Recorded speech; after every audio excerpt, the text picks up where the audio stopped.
Ընդամենը 2 ամիս առաջ միջազգային լրատվականների առաջին տողերում գրեթե ամեն օր Ուկրաինայի մասին լուրերն էին։ Հիմա դժվարությամբ ենք նորություններ գտնում ռուս-ուկրաինական ճգնաժամի վերաբերյալ։ Մամուլի ուշադրության կենտրոնում Իրանն է։ Արդյոք Արևմուտքը մոռացել է Ուկրաինայի մասին։ Ռազմաքաղաքական վերլուծաբան Մհեր Հակոբյանի խոսքով նման ձևակերպում գուցե ԱՄՆ-ին վերաբերյալ կարելի է անել։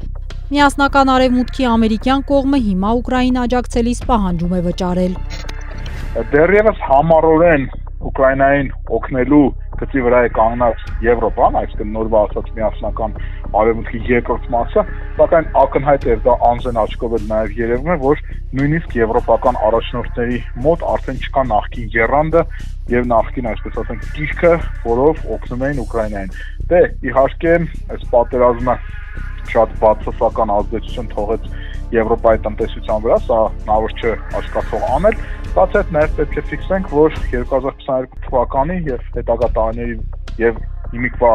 տարբերության մեջ եվրոպական շատ լիդերների մոտ արդեն սերնդափոխություն կա, օրինակ Բորիս Ջոնսոնը չկա